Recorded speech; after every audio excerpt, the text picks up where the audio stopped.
April attempt अब तुम लोग का बहुत नजदीक आ रहा, होपफुली तुम उसको दबा के मेहनत कर रहे होगे। इसमें कंफ्यूजन आ रहा था भैया अगर मेरा परसेंटाइल बहुत कम है, 60 परसेंटाइल है, इवन 70 परसेंटाइल, अगर मेरा परसेंटाइल अच्छे खासे है 95 परसेंटाइल या 99 परसेंटाइल है तो मुझे कौन से कॉलेज अलॉट हो सकते हैं, उस बेसिस में आप मुझे बताओ। क्योंकि प्राइवेट कॉलेज अगर तुम देखोगे तो ओवरऑल बहुत ज्यादा प्राइवेट कॉलेज है यार, तो उसमें सारे कॉलेजेस अच्छे नहीं है, लगभग 10,000 के अप्रॉक्स तुम्हारे प्राइवेट कॉलेज आ जाते हैं। लेकिन अगर बात करोगे तो लगभग 50 to 60 प्राइवेट कॉलेजेस ही जो अच्छे हैं, बाकी बस सिर्फ मार्क्स रिक्रूटिंग वाले जो कंपनीज होते हैं वो आते हैं।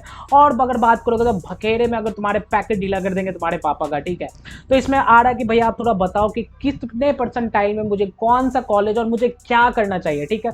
चलो वीडियो को स्टार्ट करते हैं। अगर मेरे चैनल पर नए हो तो प्लीज इस चैनल को सब्सक्राइब जरूर कर लेना और मेरे टेलीग्राम चैनल को ज्वाइन कर लो, वहां से तुम लोग को लेटेस्ट अपडेट तुम लोग को मिल रहे होंगे। चलो ठीक है, चलो स्टार्ट करते हैं। अगर बात करोगे तुम लोग तुम्हारा परसेंटाइल 70 परसेंटाइल के एबव है, 70 या 75 के आसपास है, तो तुम्हारे पास दिल्ली जैसे रीजन में तुम्हारा आईपी यूनिवर्सिटी का तुम लोग का काउंसलिंग होता है वो कर सकते हो। या फिर तुम जो टॉप नॉच कॉलेजेस जो होते हैं प्राइवेट कॉलेज की बात होती है उस केस में तुम्हें आईआईटीज एनआईटीज तो मिलना बहुत ज्यादा डिफिकल्ट है यार, ठीक है। बट लेकिन फिर भी मैंने 31 एनआईटीज के ऊपर मैंने कट ऑफ के ऊपर मैंने वीडियो बना रखा है, तो तुम मेरे प्लेलिस्ट में जाके तुम लोग चेकआउट कर सकते हो, या फिर मैं पिन कर दे रहा हूं वहां जाके चेकआउट कर लेना, ठीक है।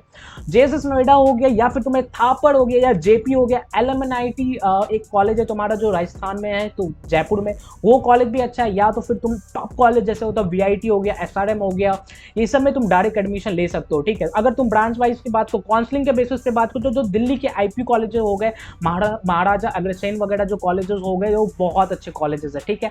अगर इवन तुम देखोगे 70 परसेंटाइल पे अगर तुम्हारा मार्क कितना रैंक बनेगा, अप्रॉक्स 1 to 2 लाख तुम लोग का बन रहा होगा, ठीक है।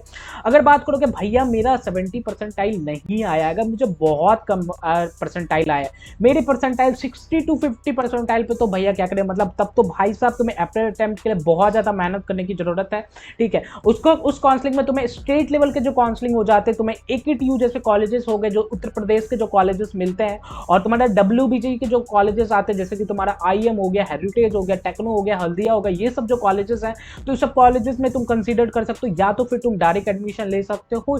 डिस्क्रिप्शन पे नंबर दिया हुआ है और तुम्हारे गूगल फॉर्म नीचे फिल हो रहे हैं, वहां पर जाके कांटेक्ट कर सकते हो, हमारा टीम कांटेक्ट कर लेगी, या फिर नंबर दिया वहां से तुम अपन लोग को कांटेक्ट कर सकते हो। अगर बात करोगे कि भैया 60 to 50 परसेंटाइल के इस केस में तो तुम्हें सीएससी वगैरह मिलना बहुत ज्यादा कम चांसेस है।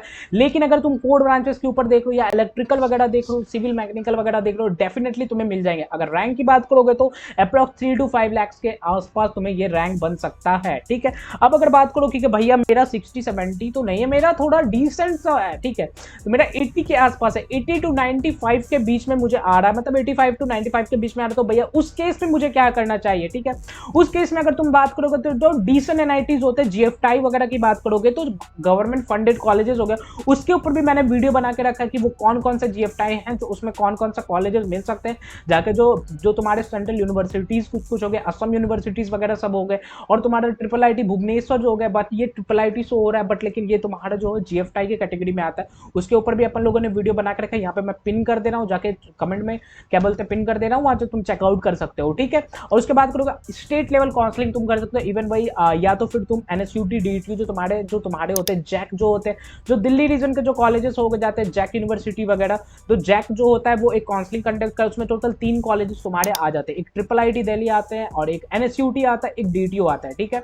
और आईजीडीटीयू जो होता है वो स्पेशली गर्ल्स के लिए होता है, जो गर्ल्स हैं वो आईजीडीटीयू भी कर सकते हैं कंसीडर, ठीक है, वो बहुत अच्छा कॉलेज है। उसमें तुम्हें और तुम्हारे स्टेट लेवल जो काउंसलिंग हो गया जैसे एकेटीयू वगैरह हो गया, या फिर तुम डब्ल्यूबीजी हो गया, उसमें तुम्हें आराम से इजीली से सीएससी वगैरह अगर टारगेट करो तो डेफिनेटली तुम्हें सीएससी वगैरह मिल जाएंगे, ठीक है। अगर तुम सोचोगे भैया नहीं मैं इस कैटेगरी पे भी लाई नहीं कर रहा, अगर मेरे परसेंटाइल थोड़े अच्छे मतलब 98 to 99 के आसपास है, तो भैया मुझे क्या करना चाहिए, उस हिसाब से तुम देखोगे एनआईटी मिजोरम हो गया, या फिर एनआईटी अगरतला हो गया, या फिर नागालैंड हो गया, NIT Patna, NIT Delhi, NIT Jamshedpur वगैरह में तुम्हें सीएससी, या फिर तुम अगर इलेक्ट्रिकल जैसे डिपार्टमेंट देखोगे तो डेफिनेटली तुम्हें मिल जाएंगे। अगर ट्रिपल आईटीज की बात करोगे तो ट्रिपल आईटीज तुम्हें तुम्हें मिल जाएंगे। तुम जैसे IIIT बैंगलोर के लिए काउंसलिंग कर सकते हो, IIIT हैदराबाद में इवन तुम्हें नहीं मिलेगा, लेकिन तुम अगर IIIT डालोगे, IIIT इलाहाबाद डालोगे या फिर IIIT वगैरह जो भी डालोगे तुम डेफिनेटली तुम्हें मिल जाएंगे। अगर तुम्हें स्टेट लेवल की काउंसलिंग करने है, जैसे कि तुम्हारा जैक हो गया, और बाकी कंसीडर मत करना, जैसे कि AKTU या फिर WBJ वगैरह हो गया, उसको कंसीडर मत करना। उस केस में तुम्हें डेफिनेटली तुम्हें NITs मिल रहा है यार, और तुम्हें दिल्ली रीजन में तुम्हें जैक काउंसलिंग में तुम्हें अच्छे कॉलेजेस अलॉट हो जाएंगे, DUT वगैरह कॉलेज अलॉट हो जाएंगे तुम्हें, CSE या फिर इलेक्ट्रिकल जैसे department, CSE IT definitely allot हो जाएंगे। ठीक है, अगर तुम थोड़े से मेहनत करके, हल्का से मेहनत करके अगर 99% ऐसे थोड़ा सा आगे भाग जाते हो, तो उस केस में तुम्हें क्या 99 से 95% है, तब तो भाई साहब तुम्हारे पास ऑप्शन ही ऑप्शन है। मतलब टॉप 10 से लेकर टॉप 20 NITs, अगर कोई पेरेंट्स देख रहा है तो प्लीज स्क्रीनशॉट मार के रख लेना।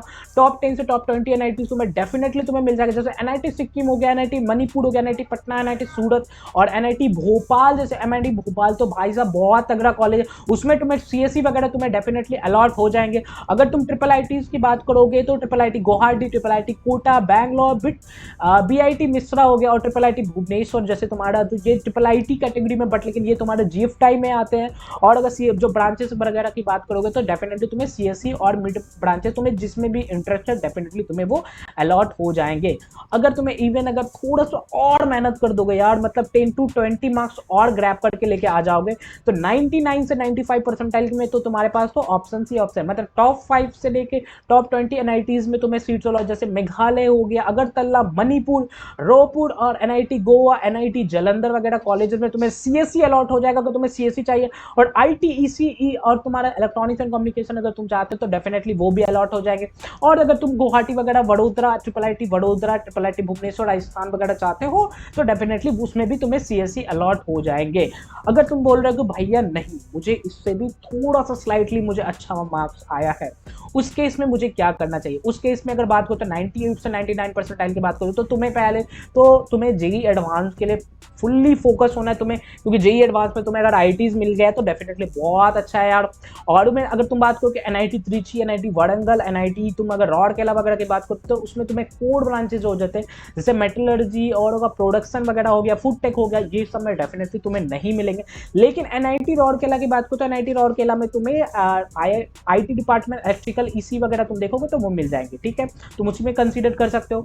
अगर बात करो तो 98 से 99 परसेंटाइल की बात करोगे तो तुम्हें फिर भी वही अप्रॉक्स तुम्हें फोकस करना चाहिए, तुम्हें JEE एडवांस पे फोकस करना चाहिए। और NIT त्रिची, वारंगल और सूरतकल में देखोगे तो CSE EC वगैरह में मिल जाएंगे। ठीक है, और अगर तुम बात करो तो रौर, अगर तुम्हें रौरकेला, MNIT जयपुर हो गया, नागपुर हो गया, सूरत, इलाहाबाद, कुरुक्षेत्र और भोपाल और NIT सिलचर की बात करोगे तो तुम्हें CSE और AIML वगैरह तुम देख तो AI जैसे अगर स्पेशलाइजेशन किसी को करना है तो डेफिनेटली वो सब ब्रांचेस इस कॉलेजेस में आ जाते हैं, तो वो तुम्हें मिल जाएंगे। फिर तुम्हारे पास IIITs के भी ऑप्शंस आ जाते हैं, IIIT दिल्ली हो गया या फिर IIIT ग्वालियर हो गया, NSUT, DTU की बात करोगे तो तुम्हारे जैक काउंसलिंग के बेसिस पे मिलते हैं। और उसके बाद IIIT इलाहाबाद हो गया, IIIT हैदराबाद में भी तुम्हें सीट्स अलॉट मिल जाएगा और IIIT बैंगलोर में भी तुम्हें CSE मिल जाएंगे। ठीक है, तुम आगे बात करते हैं, अगर तुम्हारा भैया इतना तो मतलब ठीक है, बट लेकिन अगर इससे अच्छा आ गया तो डेफिनेटली तुम्हारे एडवांस में भी यार बहुत अच्छे तगड़े मार्क्स आएंगे।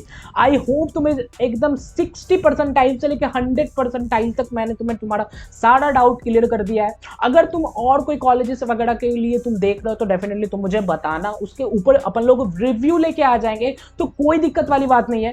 और तुम मुझे बताओ और किस रिलेटेड से वीडियो चाहिए, अपन लोग उसके रिलेटेड से वीडियो आ जाएगा। और मेरे चैनल को सपोर्ट करो यार, कि कुछ दिन से मैंने वीडियो नहीं डालता, अब रेगुलर वीडियो आएगा, तो प्लीज इस चैनल को सपोर्ट करो, सब्सक्राइब करके रख लो। जब तक तुम्हारा एडमिशन नहीं होता है तब तक अपन लोग पूरा सपोर्ट कर रहे होंगे और डेफिनेटली तुम्हारा बहुत अच्छे कॉलेजेस में सीट्स तुम्हें मिलेंगे। CSE वगैरह ब्रांच अगर तुम खोल तो मिलेंगे, डेफिनेटली मिलेगा। अगर फिर भी अगर तुम्हें हल्का फुल्का कोई भी डाउट रहेगा तो डिस्क्रिप्शन में नंबर दिया हुआ है, तो मुझे कांटेक्ट करके पर्सनली मुझसे बात कर सकते हो कि भैया मुझे ये प्रॉब्लम आ रही है। इवन तुम एडमिशन क्वेरीज की बात नहीं कर रहे हो, कोई भी अगर क्वेरीज होती है तो मुझे कांटेक्ट कर सकते हो। चलो इसी बात पर वीडियो को लंबा नहीं करते, वीडियो को समाप्त करते हैं। Thank you, have a nice day.